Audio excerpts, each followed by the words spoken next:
د حضرت عمر رضی الله تعالی عنہ د نبی علیه الصلاۃ والسلام په وفات غم. حضرت عمر رضی الله تعالی عنہ سره د دې مثالي قوت، شجاعت، زړورتیا او بهادرۍ کوم چې نن 14,900 کالو نه پس هم دنیا کې مشهوره ده، او سره د دې چې د اسلام ښکاره کېدل هم د حضرت عمر رضی الله تعالی عنہ اسلام راوړلو سره وشو، چې مسلمانېدو نه پس یې د خپل اسلام پټول خوښ نه کړ. د نبي علیه الصلاۃ والسلام سره د محبت یو ادنا غوندې نمونه یې دا ده چې سره د دې خپلې بهادرۍ د نبي اکرم صلی الله علیه وسلم د وفات حالت یې برداشت نه کړی شو، او د سختې حیرانۍ او پریشانۍ په حالت کې یې توره په لاس کې واخیسته، ودرېدو. چې څوک دا وایي چې د نبي علیه الصلاۃ والسلام وفات شوی دی، نو د هغه سر به الوزوم. نبي اکرم صلی الله علیه وسلم خو خپل رب څخه تشریف وړی دی، څنګه چې موسی علی نبیان علیه الصلاۃ والسلام تور باندې تشریف وړی و.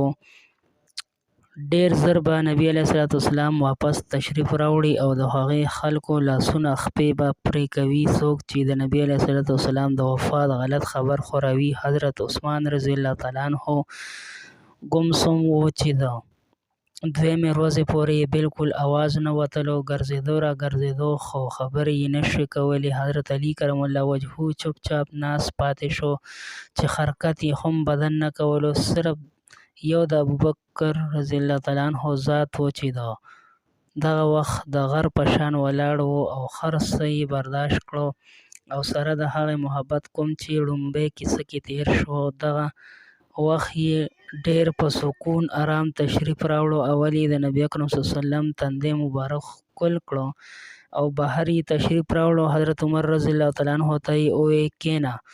دې نه پس یې خطبه وویله، چې د هغې حاصل دا و چې چا د محمد صلی الله علیه وسلم عبادت کولو، هغه دې پوه شي چې نبي علیه الصلاۃ والسلام وفات شو، خو څوک چې د الله تعالی عبادت کوي، هغه دې پوه شي چې الله تعالی ژوندی دی او همیشه دی.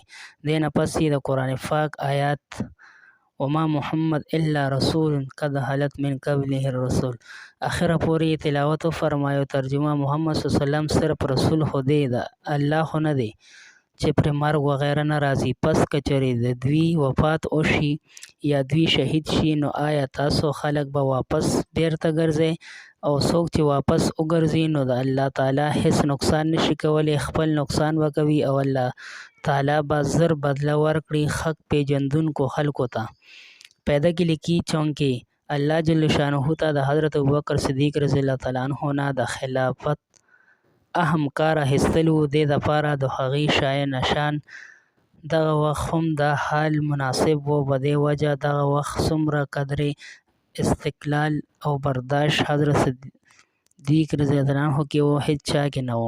او دې سره څومره قدرې مسلې چې د دفن او د میراث وغیره دغه وخت مناسب حضرت صدیق اکبر رضی الله تعالی عنہ ته معلومې وې، دا ټولې پوره هیڅ چا ته معلومې نه وې. د نبی اکرم صلی الله علیه وسلم دفن کې اختلاف وشو چې مکه مکرمه کې دفن کړی شوی یا مدینه منوره کې یا بیت المقدس کې. نو حضرت ابوبکر صدیق رضی الله تعالی عنہ وفرمایل چې ما د نبی علیه الصلاۃ والسلام نه اورېدلي دي چې د نبي قبر هم هغه ځای وي کوم ځای چې د هغه وفات وشي. په دې وجه کوم ځای چې وفات شوی دی هم دغه ځای د قبر وکنځتلی شي.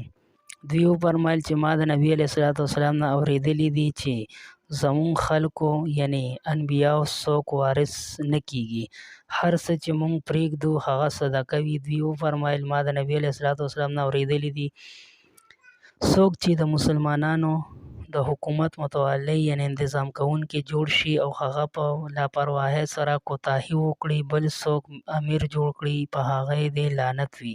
بله دا چې د نبي علیه الصلاۃ والسلام ارشاد دی چې قریش د دې امر یعنی سلطنت متولیان دي وغیره وغیره.